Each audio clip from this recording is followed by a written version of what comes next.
গরমের দিনে শুক্তো খেতে কার না ভালো লাগে। আর সেই শুক্তো যদি হয় একেবারে অনুষ্ঠান বাড়ির মতো, তাহলে তার কথাই নেই।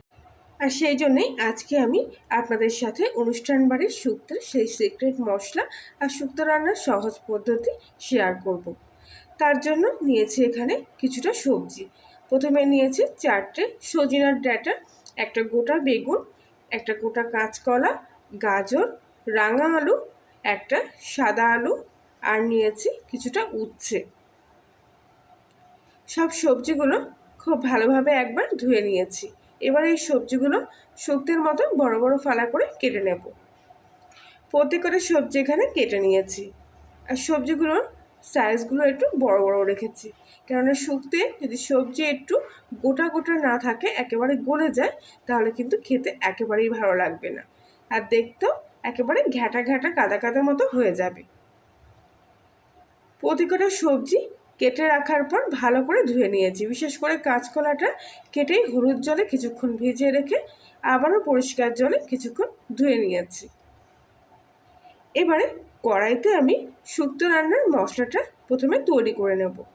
তার জন্যই শুকনো কড়াইতে একটা গোটা শুকনো লঙ্কার অর্ধেক লঙ্কা নিয়ে নিলাম, আর অর্ধেক লঙ্কাটা রেখে দিলাম, পরে কাজে লাগবে। এবারে 5 ফোড়ন নিয়ে নিচ্ছে 1 চামচ মতো। এর সাথে দিয়ে দেবো 1 চামচ মতো রাঁধুনি। 5 ফোড়ন আর শুকনো লঙ্কাটা শুকনো কড়াইতে খুব ভালোভাবে ভেজে নেব। তবে ভাজার সময় খেয়াল রাখতে হবে যাতে মশলাটা পুড়ে না যায়। মশলা ভাজার সময় একটু সুন্দর গন্ধ আসতে শুরু করবে। ঠিক এই সময় এর মধ্যে দিয়ে দেব 1 চামচ মতো সাদা কালো সর্ষে। দুরকম সর্ষে দিলে স্বাদটা ভালো আসে। এবারে সর্ষেটাও এই মশলার সাথে খুব ভালোভাবে ভেজে নেব। সর্ষে বেশি ভাজলে সর্ষে পোড়া একটা গন্ধ থাকে, তাই মাঝ বরাবর অবস্থায় সর্ষেটা দিয়ে আবারও মশলাটা ভালো করে ভেজে নিতে হবে। গ্যাসটা অফ করে দিয়েছি, কড়ার তাপেই বাকি মশলাটা ভাজা হয়ে যাবে। ঠান্ডা হওয়ার পর এবার আমি এই মশলাটা গুঁড়ো করে নেব। অল্প মশলা, তাই শিলনোড়াতেই গুঁড়ো করে নিচ্ছি। খুব মিহিভাবে গুঁড়ো করবেন যাতে একটু দানা না থাকে। আর মশলাটা গুঁড়ো করার সময় আপনারা বুঝতে পারবেন কত সুন্দর একটা গন্ধ বেরোচ্ছে, ঠিক যেমন গন্ধ আমরা অনুষ্ঠান বাড়ির শুক্তো খাওয়ার সময় পেয়ে থাকি। মশলাটা সম্পূর্ণ গুঁড়ো হয়ে গেছে। দেখুন একদম মিহিভাবে মশলাটা এখানে গুঁড়ো করে নিয়েছি। এবারে অন্য একটা পাত্রের মধ্যে এই গুঁড়ো করা ভাজা মশলাটা তুলে নিচ্ছি। কড়াইতে 2 চামচ মতো সাদা তেল খুব ভালোভাবে এখানে গরম করে নিচ্ছি। এখানে চাইলে আপনারা সরিষার তেলে কিংবা ঘিতেও শুক্তোটা রান্না করতে পারেন। এবারে দিয়ে দিচ্ছি এর মধ্যে কিছুটা বড়ি। বড়িটা প্রথমে খুব ভালোভাবে ভেজে নেব। শুক্তো রান্নায় বড়ি না দিলে একেবারেই চলে না, মনে হয় যেন কোনো কিছু একেবারে বাদ চলে গেছে। তাই বড়িটা অবশ্যই দেবেন, আর বেশি কড়া করে ভাজবেন না। মোটামুটি এরকম কালার চলে আসলে তেল থেকে বড়িটা তুলে নেবেন। এবারে ওই তেলের মধ্যেই আগে থেকে নিয়ে রাখা উচ্ছে কুচিগুলো দিয়ে দিলাম। উচ্ছেগুলো তেলের মধ্যে প্রথমে ভালো করে ভেজে নেব। এইভাবে যদি উচ্ছেগুলো সবার আগে ভেজে তুলে রাখেন, তাহলে দেখবেন শুক্তোর মধ্যে একটা তিতকুটে ভাব আর উচ্ছের কাঁচা গন্ধ একেবারেই থাকবে না। ভেজে রাখা উচ্ছেগুলো তেল থেকে তুলে নিচ্ছি। তবে একেবারে খুব একটা কড়া করে ভাজবেন না, মোটামুটি 50% মতো উচ্ছেটা ভেজে নেবেন। এবারে এক এক করে আগে থেকে কেটে রাখা সবজিগুলো আমি এর মধ্যে দিয়ে দিচ্ছি। প্রত্যেক কটা সবজি আলাদা করে ভাজবো না, এতে প্রচুর সময় নষ্ট হয়। একসঙ্গে সব সবজিগুলো ভেজে নেব। তবে অবশ্যই সজিনার ডাঁটা এখন দেবো না, দিলে কিন্তু ডাঁটাগুলো একদমই নরম, পুরো গলে একদম শুক্তোর সাথে তখন মিশে যাবে। সবজিগুলো কিছুক্ষণ রেখে খুব ভালোভাবে ভেজে নেব, যাতে সবজির কাঁচা গন্ধটা একেবারেই না থাকে। ভেজে রাখা সবজিগুলো এবার আমি কড়াই থেকে তুলে নিচ্ছি।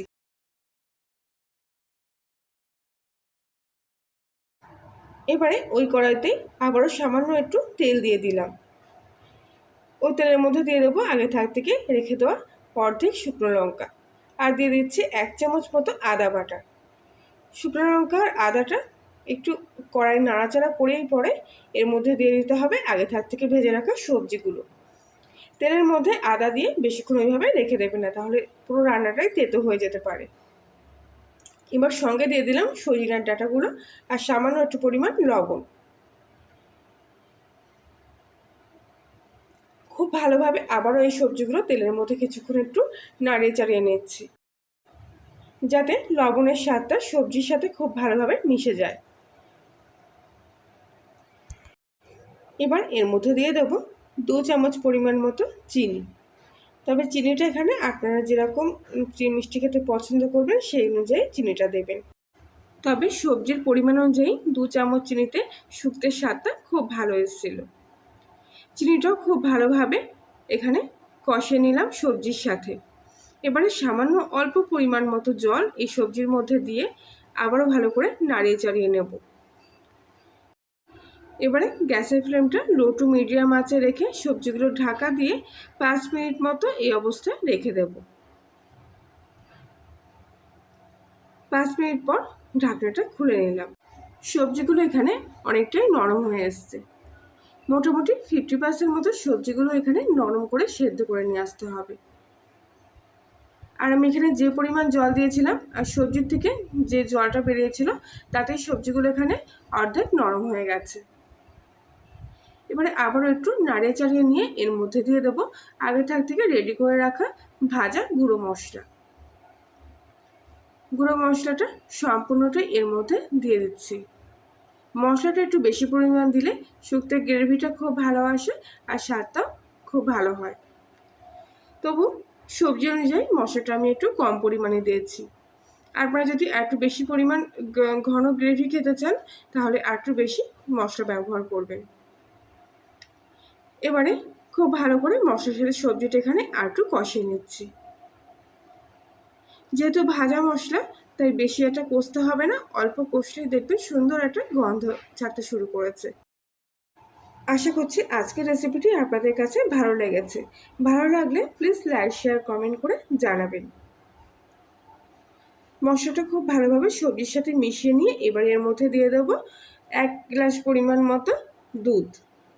লিকুইড দুধটা এখানে ব্যবহার করবেন তাহলে খুব ভালো হবে। আর ওপরে যদি আর একটু আমুল স্প্রে ঘন করে গুঁড়ো দিতে পারেন তাহলে আরও সুন্দর টেস্ট আসবে। তবে আমার হাতের কাছে ছিল না আমুল স্প্রেটা, তাই আমি এর মধ্যে দেইনি। এবারে দুধটা খুব ভালোভাবে সবজির সাথে মিশিয়ে নিয়ে ফুটিয়ে নিতে হবে আর ঢাকা দিয়ে রাখতে হবে আরও 5 মিনিট মতো। 5 মিনিট পর আমি ঢাকনাটা খুলে নিলাম। আগে থেকে ভেজে রাখা বড়িগুলো এবার আমি শুক্তোর মধ্যে দিয়ে দিচ্ছি। খুব ভালো করে আরও একবার সবজিগুলো ঝোলের সাথে মিশিয়ে নেব। ঝোলটাও দেখুন কত সুন্দর ঘন হয়ে এসেছে আর সবজিগুলো কিন্তু একেবারে ঘেটে যায়নি, পুরো গোটাই আছে। আর এত সুন্দর গন্ধটা বেরোচ্ছে শুক্তোর, সারা বাড়ি একেবারে ভুরভুর করছে। পুরো মনে হচ্ছে যে একেবারে অনুষ্ঠান বাড়ির মতো সবজি। সব শেষে এর মধ্যে 1 চামচ মতো ঘি দিয়ে দিলাম। ঘি না দিলে কিন্তু শুক্তোর স্বাদটা খুব ভালো আসে না। অনুষ্ঠান বাড়ির মতো শুক্তো রান্না একেবারে রেডি হয়ে গেছে। এতক্ষণ শুক্তোর কালারটা কত সুন্দর এসছে। আবারও সবজিটা খুব ভালোভাবে নাড়িয়ে চাড়িয়ে দিলাম যাতে ঘিটা খুব ভালোভাবে সবজির সাথে মিশে যায়। এবার আমি গ্যাসটা অফ করে দেবো আর শুক্তোটা নামিয়ে নেব। আর এতটা ঝোলও থাকবে না, ঠান্ডা হয়ে যাওয়ার পর দেখবেন শুকিয়ে আসবে। প্রতিদিনের মতো আবারও বলছি, আপনি যদি কলিংয়ের রান্নাঘরে নতুন সদস্য হয়ে থাকেন তাহলে প্লিজ চ্যানেলটি সাবস্ক্রাইব করে পাশে থাকবেন। আজকের মতো এই পর্যন্তই, আবার দেখা হচ্ছে অন্য একদিন। ততক্ষণ সবাই ভালো থাকবেন।